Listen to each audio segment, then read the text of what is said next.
Filme kostiumo dailininkas ne tik aprengia aktorių, bet ir prisideda prie personažo gimimo.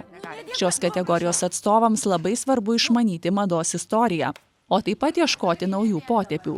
Ir tai filmui suteikti vienokias ar kitokias spalvas. Labai džiugu, kad režisieriai dabar jau nori, kad kostiumų dailininkas ne tik aprengtų, aišku, aktorių, bet ir sukurtų pilnavertį vizualinį personažo paveikslą. Tai jo žinom, kad dailininkai iš tiesų gali labai pagerinti filmo kokybę arba ją visiškai sumauti.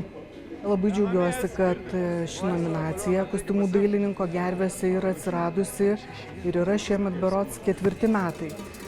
Tai suteikia galimybę būti pamatytiems ir įvertintiems žmonėms, kurie dirba šioje industrijoje. Tai labai smagu, kad šiemet yra net 5 nominantai, visos moteris, ir jų darbai iš tiesų labai skirtingi.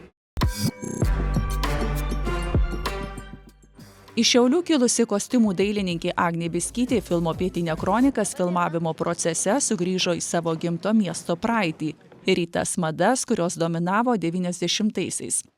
Dizaineriai teko ieškoti autentiškų 10-ojo dešimtmečio rūbų, batų, aksesuarų, o tą padaryti praėjus 30 metų ne taip jau paprasta. Agnei Biskytei tai pirmoji sidabrinės gervės nominacija.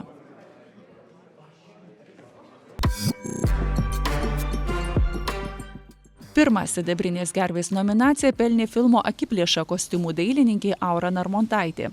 Pačioje filmo pradžioje nemenką vaidmenį suvaidina džinsai, kurie duoda įžangą tolesniems įvykiams. Modelių pasaulis ir skurdi buitis – 2 filmo erdvės, kuriuose drabužis negali likti nepastebėtas. Auros Narmontaitės nuopelnas, kad aktorių kostiumai stipriai paryškino siužeto linijas.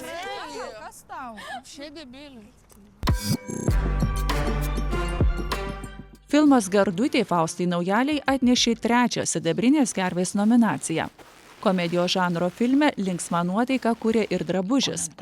Valgyklos uniforma ar televizinės laidos dalyvių apranga – viskas dar labiau sustiprina emociją, kai su lengva ironija žvelgiama į tai, kas šių dienų pasaulyje yra stipriai sureikšminama.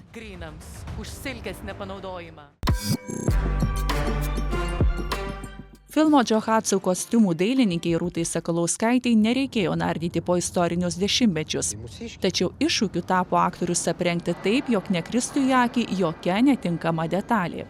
Kad personažų įvaizdis atrodytų tikroviškai, o taip pat pabrėžtų filmo mistiką. Tai pirmoji sidabrinės gervės nominacija Rūtai Sakalauskaitei. Su lietuvių filmo kūrėjais dirbo latvių dizainerė Laura Krauklė. Iš pirmo žvilgsnio aktorių įvaizdžiai tokie, kokius matysime kasdienybėje. Bet tai ir tapo filmo pliusu. Žiūrovas stebi tai, kas jam yra artima, kas labai lengvai gali būti apie jį.